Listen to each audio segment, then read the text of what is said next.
far as I'm concerned, Colin Kaepernick is absolutely irrelevant. My days of rooting for him have come to an end. He comes across as a flaming hypocrite. As far as I'm concerned, I'm not interested in a damn word that he has to say. Having the audacity to kneel for the national anthem, talking about how you won't stop until there is change that take place, to turn around and not to even take your behind to the polls to vote. How pathetic can you be? It is ignorant, it is weak, it is shameful, and more importantly, is it a disrespect to our ancestors? Matter of fact, I would personally make a request to the media in this nation, wherever he is, if he ain't on that football field trying to throw another damn incomplete pass, do me a favor and make sure one thing: take the camera away from him.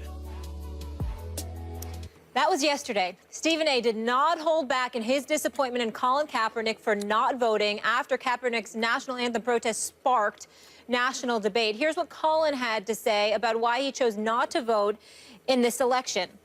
Quote, "I've been very disconnected from the systematic oppression as a whole, so for me, it's another face that's going to be the face of that system of oppression. And to me, it didn't really matter who went in there. The system still remains intact that oppresses people of color."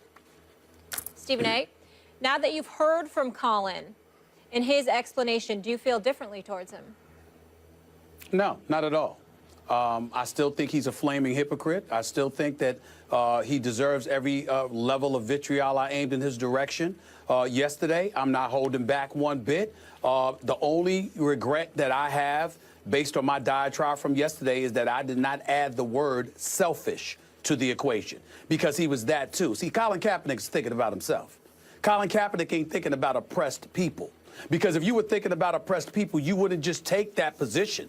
You understand? You would make sure that you're doing what you could. Voting is a part of it. There is nothing in this country that has ever been accomplished without folks going to the polls to make sure their voice was heard. That's point number one. Point number two, from a historical perspective, there are people who have fought, who have bled, who have died for him to have the right to even protest without severe ramifications, I might add. He seems to have forgotten that. But more importantly than anything else, you have to remember, when you kneeled, okay, you essentially brought the attention of a national microscope in your direction. You said that you were honored to have done it because you wanted to affect the lives of other people. Well, you might be fine with taking a position that you don't want to vote and what have you, while collecting $12 million that you don't deserve, by the way. But then you turn around and you publicize to the world that you didn't vote. If you were trying to have an impact and you're trying to influence the lives of the many, then you understand how egregious it is that you then turned around and announced to the world that you didn't vote. So essentially, you're encouraging other individuals, particularly of a younger generation, to play no part, no role in the voting process whatsoever. The great coach Doc Rivers, a champion with the Boston Celtics, the coach and the GMs for the Los Angeles Clippers, just a phenomenal coach and a phenomenal human being with this whole Trump-Hillary process going on. What did Doc Rivers say in the aftermath of all of that? It was a little bit different than Stan Van Gundy. It was a little bit different than Steve Kerr. What he said was what irritated him the most were the individuals who didn't activate themselves in this election by choosing not to vote. In the case of Colin Kaepernick, it elevates exponentially. Why? Because you didn't just not vote. You had the audacity to sit up there and announce it to the world as if you were encouraging the youth who you encouraged to begin with not to activate themselves and go out to vote. So while you ultimately will end up being okay because you're collecting $12 million that you don't deserve with your 0-3 self, completing just 52% of your passes, can't win a damn football game, you've been irrelevant as a quarterback for about 3 years now, you gonna be all right. But those youngsters on the come up, that are looking to activate themselves somehow, some way to make sure they can have a profound impact on the system.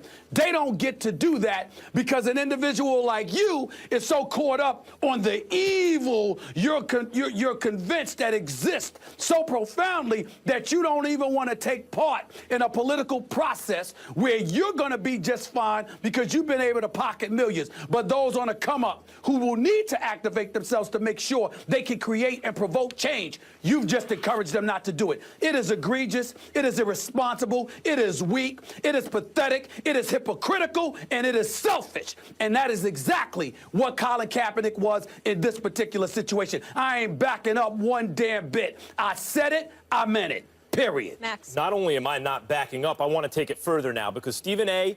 just now and both of us yesterday talked philosophically about how you have to make a choice. You have to weigh the evidence, weigh what's in front of you, and make a choice, even if you feel like the choice is suboptimal. Because if you're waiting for everything to be perfect, it's the enemy of the good. The perfect is the enemy of the good. Just make the best choice you can. If it means incremental change, fine, whatever. But we spoke broadly philosophically about this. Now I want to talk specifically about, because Colin Kaepernick here, I'm angry about it, is so outrageous. The only thing I can think is that he is susceptible to low-quality information. You know, the internet means we have a lot of information, but if you don't have the faculties, if you don't have the ability to process it and sift out what's good quality information from low quality information, you are susceptible to the kind of conclusions Colin Kaepernick has drawn. Let me be specific. He says systematic oppression of I guess, black and brown lives, right? That's what he was protesting. And that neither the candidates are the same, essentially, in that sense. It's idiotic. That is idiotic. Now, look, let me go through the list.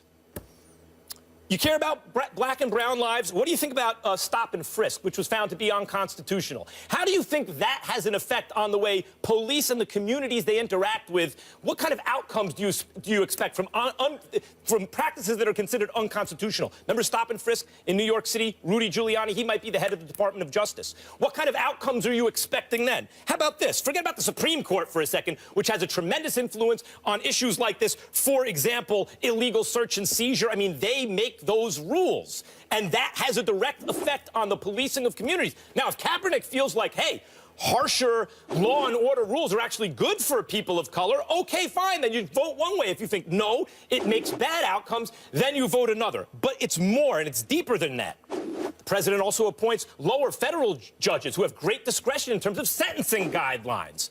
How about this? Because Jason Whitlock brings this up a lot. If you're talking about black and brown lives matter, in fact, interaction with police is not nearly as important as mass incarceration, which this election will also have an enormous impact on. For example, drug laws. I brought up search and seizure. I brought up all these other drug laws. They're finally starting to untangle the drug laws through the court, which will alleviate the problem over time of mass incarceration. If that gets all stitched back together, which, based on who Trump is likely to appoint versus who Hillary was likely to appoint, it likely will get stitched back together.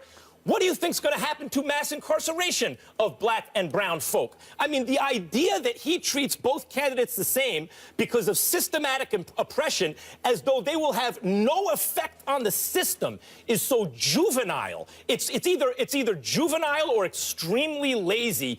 Shame on you, Colin Kaepernick. You know, smarten up, kid.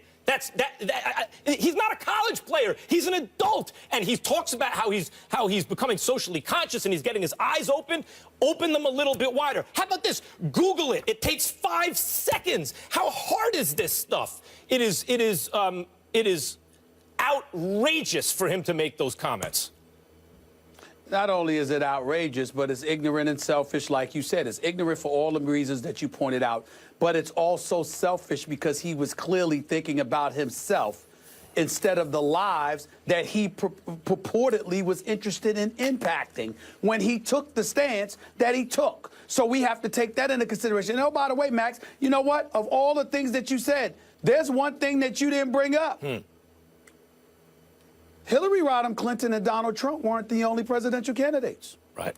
Well, they were, in fact. Gary Johnson. They were, in fact. Well, I'm just saying, one or the other was going to get elected. I'm just saying, That's true, but you could have gone to the polls. Sure, Jill and Stein. refused to vote for them by voting for Jill Stein or voting for Gary Johnson. You could have done that. It wasn't going to get you anywhere, but at least you would have exercised the right that people fought, bled, and died for you to have. That's the point in all of this. And it's one thing, it's bad enough not to vote, but to then sit there and to tell the world that you didn't vote after taking the stance that you took and essentially contributing to further dividing this nation during an election year where they were already divided. This is one of the things that nobody has brought up, but I'm going to bring it up right here on First Take. When you think about those folks, and we talk about folks activating themselves in an election, Max, haven't y'all found yourselves, Max Molly, at some point in time or another, even though you were going to vote anyway, even though you had a position and there was a stance that you were going to take anyway, you found yourself further incentivized by things that may have happened in moments, whether it's weeks, days, hours, or whatever the case may be, leading up to an election? When you think about Colin Kaepernick taking a kneel for the national anthem, and you thought about how a segment of our populace took that, okay, and how they reacted to that, it literally became a discussion. I was on Good Morning America about 3 or 4 times talking about this issue. The national television shows, the networks, radio airwaves, and beyond. This was a story that everyone was fixed upon for weeks. You're trying to tell me that these are those kind of thoughts never entered anybody's mind when they ultimately went to the polls, thinking about the kind of folks who were supporting Colin Kaepernick and the kind of folks who were against Colin Kaepernick, and then attaching that to Trump or Hillary Clinton and deciding once again that may influence them themselves. This is not a small issue. So for Colin Kaepernick to come out and to announce to the world that he ain't voting, you understand, it was completely hypocritical, irresponsible, and selfish, because all he was thinking about was himself. Sure, we're talking about principle here, and I want to talk to Kaepernick directly about the specifics. That's why I brought up illegal search and seizure, stop and frisk, who's likely to be the head of the Department of Justice, Supreme Court justices, lower federal court justices, sentencing guidelines. I mean, it's been proven, by the way, I mean, this is a statistical fact, that for the same crime, black and brown people are sentenced much more harshly than non-black or than white people, right?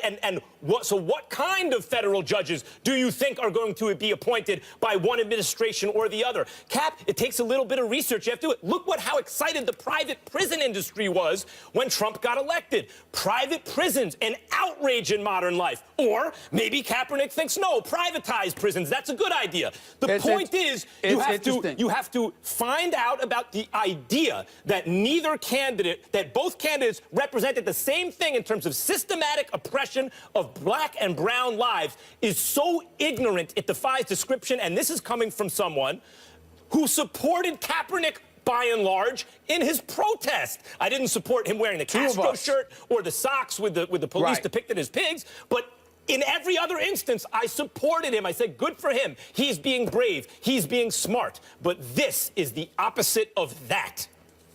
By the way, Max, the private prison system that you brought up, did you know that the stock market has climbed over the last 24 hours or so just because of that? Yep. Just because of that. Yeah, people are investing in what that means, Colin Kaepernick, people are investing in the prison system. They think they can profit off of it, and as a result, it's buffered our stock market to some degree. But Colin Kaepernick, oh no, I mean, voting's not going to make any difference whatsoever. That's also connected to the drug laws and to mass incarceration and to outcomes of policing of communities. So Colin Kaepernick, is there really no difference on the impact of black and brown lives dependent on the outcome of this election? Are you kidding? Do you not own a computer? Do you have no one to talk to? Can you read a book? Do you know how to vet information? It's an outrage. And clearly he's misguided, has a lot more research and education he needs. I'd love if someone like you could sit down with him, Max. Selfish. It would be great. I'd love if you were to sit down, interview with someone like him and further this conversation. Yeah, it's selfish, it's ignorant, and I would absolutely be open to that. And he needs to delve much deeper into these issues because it feels like it's very surface, his knowledge on them.